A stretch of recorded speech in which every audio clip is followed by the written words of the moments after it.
eu acho que você fazer trabalho com paixão, como ele diz, você poder fazer alguma coisa em que não só você esteja trabalhando, mas você esteja construindo a sua felicidade, é um grande privilégio. E é um privilégio que eu pude compartilhar com vários que estão comigo nessa construção da empresa, da TechSys. A construção de um sonho, ou de você se sentir realizado, a sua realização, ela tem que acontecer para todos os jovens. Existem jovens no Brasil, jovens engenheiros, que, de repente, eles podem descobrir que podem construir uma empresa que vai estar disputando com todas as grandes empresas do mundo. É o que aconteceu aqui com a TechSys. A gente tem, como disse aí o Álvaro, a segunda maior empresa de paz do mundo, mas, se for falar em paz customizada, é a maior empresa de paz do mundo. Queria falar um pouquinho sobre energia eólica, já que a gente está aqui preocupado com a sustentabilidade. Bom, sustentabilidade a gente constrói com casos como esses de pessoas que trabalham com paixão e querem transformar o mundo. Acho que é assim que a gente constrói sustentabilidade. E eu acho que a gente trabalha com os talentos que a gente tem. E tem vários tipos de talento. O Brasil também tem talento na área tecnológica. A gente tem escolas de primeira linha, e a gente hoje, falando rapidamente, a TechSys, a gente é líder absoluto, quer dizer, quase metade de todas as turbinas lá dos Estados Unidos são equipadas com nossas pás, que é um grande mercado, mas a gente fornece também muito para a Europa. Nossos equipamentos, nossas pás funcionando já no Japão, na Índia, na Austrália, na Polônia, no Canadá, Estados Unidos, México, no Brasil, no mundo inteiro. 2 anos atrás, a gente conseguiu instalar primeiro no Brasil e agora a gente está crescendo bastante no Brasil também. Hoje, a gente tem a operação toda concentrada em Sorocaba. Nós estamos fazendo agora uma expansão para o Nordeste, mas lá no Sorocaba a gente está hoje com cerca de 6 mil funcionários, 11 plantas, com uma grande operação logística, porque vocês podem ver que as pás são grandes. Hoje as pás, quando a gente começou a TechSys em 96, a primeira pá que a gente fez tinha 20 metros, 19 metros de comprimento. Hoje as pás que a gente está fazendo para a GE, por exemplo, né, tem 50, 60 metros. São pás, essas são as pás comerciais, 60 metros. Então, se você olhar o diâmetro de uma turbina eólica, ela tem 120 metros. Se a gente imaginar que um Boeing 747, que é um grande, de uma ponta até a ponta da outra asa, tem 63 metros, é o comprimento de uma pá só. As nossas peças, elas chamam atenção, não só porque elas são muito bonitas, vocês vão ver, mas porque também são bem grandes. Aqui, falando muito rapidamente histórico, a gente começou então em 96, e por incrível que pareça, o primeiro contrato que quando a gente abriu a porta lá, nós estamos funcionando, o primeiro contrato que a gente conseguiu foi na Alemanha. E é uma história interessante, porque eu tinha ido para a Dinamarca, a gente estava tentando o mundo inteiro. Eu estava lá na Dinamarca, porque eu liguei para uma empresa, a Negmicon, e eles falaram que estavam interessados, a gente foi lá e viu que a gente não ia funcionar. Falei, pô, eu vou voltar de novo com as mãos abanando para casa. E no caminho, na Alemanha, eu parei numa empresa chamada Enercon. E aí eu conversei com o Alois Woben, que é o fundador da Enercon. Ficamos lá umas 3 horas papeando, e por incrível que pareça, ele acreditou, eu acho, no que eu falei, e me deu um contrato de alguns milhões de dólares, assim, 2 páginas. E aí eu disse que eu não tinha dinheiro para comprar matéria-prima. Ele me mandou alguns navios de matéria-prima para o Brasil, só por causa de 3 horas de conversa. Cuidado comigo, acho que eu sou bom de papo, viu? Cuidado. Mas o fato é que eu fui para o Brasil, não tinha nem lugar para fazer essas pás, saímos loucos lá procurando lugar, e a gente que queria fazer isso em São José dos Campos, que era o lugar onde eu morava, só conseguimos lá em Sorocaba. E muita gente me pergunta qual foi a grande visão que eu tive, por que eu fiz uma fábrica em Sorocaba, que inclusive fica a 200 quilômetros do porto. Porque foi lá que a gente achou um galpão que tinha o tamanho que a gente precisava para fazer as pás lá da Enercon. Quando a gente fez a primeira pá e chamamos o Woben para ver, ele ficou encantado e falou, nunca tinha visto uma pá tão bonita como aquela, por incrível que pareça. Então, você vê que brasileiro, você pode acreditar em brasileiro. E aí, depois de 2 anos, a gente estava fazendo 80% de todas as pás, mandando todas as pás para a Alemanha. E foi assim que começou a TechSys. A gente, em 2002, mas a gente assinou o contrato com a GE. Em 2005, já tínhamos 2 mil funcionários. A nossa história mais ou menos se confunde com o crescimento da energia eólica. Isso é uma outra coisa que nos orgulha bastante, porque a gente acha que fez parte da viabilização da energia eólica no mundo. Hoje, por exemplo, a GE é a maior empresa do mundo em energia eólica, e tenho certeza que a nossa parceria foi importantíssima para a GE. Então, hoje, o Álvaro comparou com trigórgios na China, mas eu prefiro comparar com o Brasil, com a Itaipu. A gente gerou mais ou menos 1,5 vezes Itaipu. Se juntar todas as turbinas que operam com nossas pás, a gente tem mais ou menos a capacidade de 1,5 vezes Itaipu. Aqui são tipos de análise que a gente faz, parte aerodinâmica, estrutural. Para fazer essas pás, a gente começa fazendo um modelo, que é uma réplica da pá, a partir do projeto aerodinâmico que vem do cliente. Então, a gente tem que construir esse grande modelo, replicando exatamente a forma da pá. Depois, a gente faz o molde. É mais ou menos como fazer ovo de Páscoa, que você pega o molde e derrete o chocolate. Um pouquinho mais complicado, mas é mais ou menos a mesma ideia.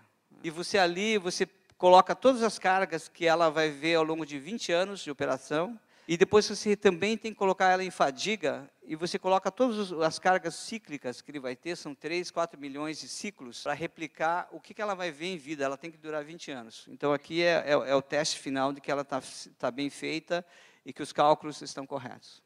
Isso também a gente faz na TechSys, a gente consegue fazer 4 a 5 testes desse tipo, com tamanho em escala natural, simultaneamente. Então, as certificações de qualidade. Isso aqui, evidentemente, como as pás são muito grandes, a operação logística é um item importante. Boa parte das patentes que a gente tem, ou algumas das patentes que a gente tem, são relativas a como se transportar, que tipo de embalagem, como é que se faz, porque as pás são muito grandes e elas são frágeis, relativamente frágeis, né? Elas são muito leves. Leves para o tamanho, né? Porque pesam entre 6 a 10 toneladas. Mas, se for ver o tamanho, elas são bem leves, elas são quase que uma casquinha, assim. E para transportar isso para chegar nos Estados Unidos, ou para chegar no Japão, na Austrália, você tem que fazer isso de uma forma muito cuidadosa. E isso, eu vou dizer, foi um dos grandes desafios que nós tivemos. Enfim, quando você se propõe alguma coisa, e você fala que você vai construir pás desse tamanho no Brasil, e você se dispõe a mandar isso para o mundo, você começa a se deparar depois com o que é que exatamente se prometeu.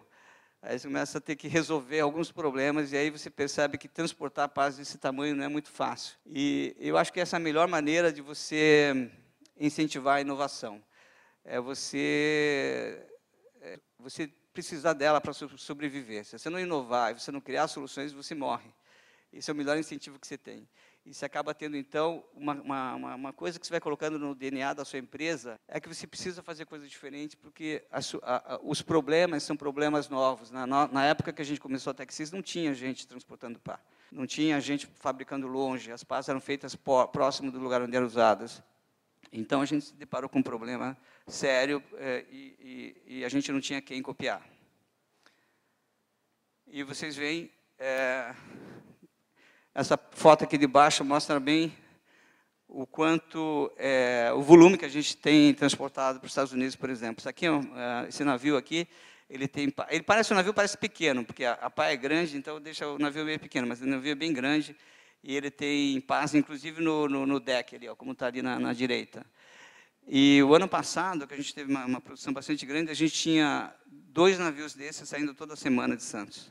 Além da produção e transporte das pás, a gente também faz serviços. Então, por exemplo, ali tem uma foto de um raio que caiu numa pá, estragou, e depois como é que a gente deixou ela pronta depois de consertada. Então, a gente tem unidades de serviços baseadas em Houston, para atender o mercado americano, tem em Madrid, para atender o mercado europeu, e tem no Brasil agora, com o mercado brasileiro crescendo. Então, aqui... E é isso, né? Só para rapidamente passar. E aí eu queria aproveitar um pouquinho do tempo, só para dizer falar um pouquinho sobre energia eólica, porque a energia eólica, como vocês sabem, é a forma mais limpa e ambientalmente friendly, amigável, que você tem para gerar energia elétrica. E graças à grande evolução tecnológica e graças ao aumento do volume de uso da energia eólica, por exemplo, aqui no Brasil, a energia eólica já compete com qualquer outra forma de energia. Pode ser hidrelétrica, pode ser o que quiser. Ela vai ser competitiva. Mas no Brasil ela tem uma mãozinha da natureza. O Brasil Não sei se vocês sabem, mas a gente fala que Deus é brasileiro, mas está mais uma prova aqui. O Brasil tem um vento que nenhum lugar do mundo tem. É impressionante o vento que tem no Brasil. Ele é um vento forte, constante. Então, na Bahia, no Nordeste, você tem um fator de capacidade da ordem de 55%. Se for ver o caso da Alemanha, que tem muita energia eólica, aliás, energia eólica deve muito à Alemanha e à Dinamarca, que foram os países que investiram nisso, isso é uma outra coisa. Eu acho que quando a gente acredita em alguma coisa, você tem que acreditar, investir e agir, foi o que a Alemanha fez, e a Dinamarca fez. Mas se a gente vê o caso do vento na Alemanha, que viabilizou essa tecnologia, viabilizou o mercado eólica, você precisa ter 3 equipamentos na Alemanha para gerar o que um equipamento na Bahia faz. Então, o vento aqui é tão bom que, quer dizer, para você fazer a mesma coisa que o equipamento faz aqui, daquele equipamento você precisa pôr 3 na Alemanha. E a Alemanha, ela está com o objetivo de colocar 60% da energia elétrica, toda a demanda de energia elétrica em eólica. Para vocês terem uma ideia, o que é ir fundo numa determinada tecnologia. E o Brasil, com um vento desses, a gente podia estar usando muito mais do que isso até. O Brasil não precisa mais, além de tudo, o Brasil tem hidrelétrica. A hidrelétrica, quando o vento está soprando, você fecha a comporta, deixa a água subir e você está reservando energia lá. O vento baixou, você abre a comporta e você tem energia. Então, assim, é o melhor dos mundos, né? Por exemplo, na Europa não tem esse privilégio. Na Europa, a gestão lá é complicadíssima, porque eles têm nuclear, que você não pode ficar desligando e ligando, tem carvão, que também não dá, então, enfim, é um negócio complicado. E o Brasil não, o Brasil tem hidrelétrica, e muita hidrelétrica. Então, se vocês ouvirem alguém dizer, falar alguma coisa sobre eólica, que precisa ter outras fontes, tal, no Brasil não precisa. O Brasil tem um vento fantástico, não tem nenhum lugar do mundo que tem esse vento, é uma pré-sal ali, na superfície, só que o custo do vento, por enquanto, é de graça. E ela é absolutamente limpa e traz uma série de outros benefícios, por exemplo, benefícios sociais. Por isso que eu fiquei tão emocionado lá com o depoimento do Thiago, porque, por exemplo, na Texis a gente é o maior empregador de Sorocaba, tem 6.000 funcionários, e que também funciona como uma plataforma de você trazer pessoas jovens, evoluindo na empresa e subirem também o seu posicionamento profissional e de vida e tudo mais. Então tem esse benefício, mas se você olhar também que no sertão da Bahia, onde tem os ventos fantásticos, lá é um árido, não tem nada, não tem nem o que plantar, não tem o que fazer lá. Então, lá não tem, a economia lá é nada. E agora, com as grandes eólicas indo para lá, você está trazendo riqueza, você está trazendo emprego, você está trazendo uma transformação social lá também. Então, além de tudo, tem esse bônus para nós, que é isso. E o fato de que o Brasil tem empresas tecnológicas, como a Texis, que podem competir mundialmente. Hoje, a energia eólica no mundo a gente já tem, acho que, acumulados 280 gigawatts de capacidade. Então, se vê que, da época que eu comecei, que a gente vai ficar vendo um catavento em um determinado lugar, a gente ficava olhando aquilo e achando aquilo fantástico. Hoje, a gente pode olhar para um mundo de cataventos, e isso é só o começo, porque isso aí não faz nem cócega para aquilo que dá para fazer no mundo todo. Eu queria parar por aqui, acho que já falei mais ou menos, e fico aberto a perguntas aí.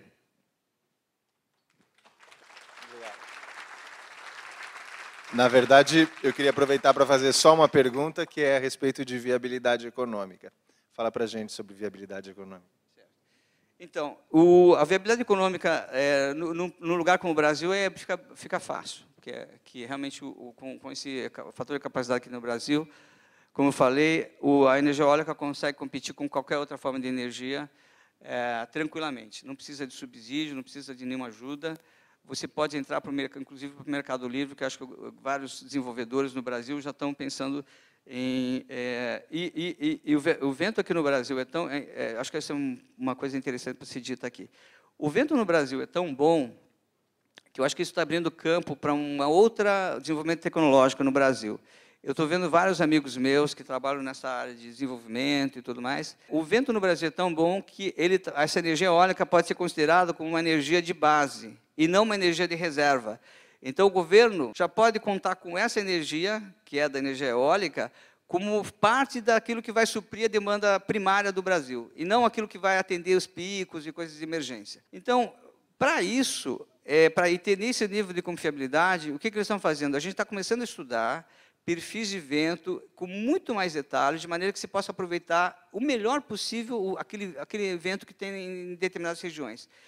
Coisa que eu não vejo em outros países, porque ali a responsabilidade de você gerar um determinado número não é tão grande. Nesses outros países, na Europa, na Europa e nos Estados Unidos, por exemplo, eles entram como adicional, eles entram como bônus. Se é bônus, já está bom.